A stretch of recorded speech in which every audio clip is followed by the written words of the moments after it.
Mardi, après 4 jours et 4 nuits d'intenses négociations, les dirigeants européens sont parvenus à un accord sur la répartition d'un plan de relance de 750 milliards d'euros. Ce plan de relance doit permettre la relance d'une économie européenne mise à mal par la Covid-19. Ce plan est pour la première fois financé par un endettement commun. En Allemagne, un ancien garde nazi a été reconnu coupable de complicité de crimes de guerre. Bruno D., 93 ans, est un ancien garde SS allemand dans le camp nazi de Stutthof, en Pologne. Il a été reconnu coupable de complicité dans 5232 cas de meurtre et tentatives de meurtre. En Ukraine, une importante prise d'otage dans un bus se termine sans que des victimes ne soient à déplorer. Un assaillant lourdement armé a retenu pendant plusieurs heures 13 passagers dans la ville de Loutsk, à l'ouest du pays. Les autorités ukrainiennes ont indiqué avoir libéré tous les passagers pris en otage après avoir mené des négociations sous tension avec le ravisseur lourdement armé. En Arabie Saoudite, les autorités saoudiennes ont annoncé que le Hajj débuterait le 29 juillet. Ce pèlerinage musulman, rassemblant chaque année des millions de fidèles à la Mecque, se tiendra cette année en comité restreint du fait de la Covid-19. Seuls 1 millier de fidèles résidant en Arabie Saoudite pourront y prendre part. Aux Émirats Arabes Unis, mission réussie pour Al-Amal, après avoir été reportée à plusieurs reprises la semaine passée du fait des mauvaises conditions météorologiques. La première mission spatiale arabe à destination de Mars, dirigée par les Émirats Arabes Unis, a décollé ce lundi 20 juillet. Les Émirats Arabes Unis ambitionnent de devenir un acteur majeur dans le domaine des sciences et des technologies.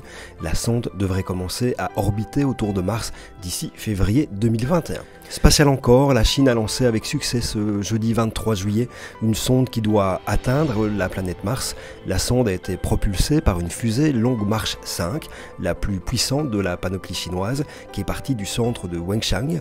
La sonde n'arrivera pas à destination avant 2021. En Thaïlande, le gouvernement devrait annoncer la prolongation de l'état d'urgence jusque fin août dans le but de faire face aux conséquences économiques de la crise sanitaire. Aux États-Unis, John Lewis, militant des droits civiques, est mort. Figure de la lutte pour les droits civiques des Afro-Américains, il avait été gravement blessé lors d'une marche à Selma, en Alabama, en 1965, manifestation qui joua un rôle décisif dans l'adoption de la loi interdisant les discriminations raciales dans l'exercice du droit de vote. Au Nigeria, les groupes djihadistes multiplient les attaques contre la population et les humanitaires. 5 humanitaires, dont un employé de l'ONG française Action contre la faim, ont péri, tués par des djihadistes cette semaine.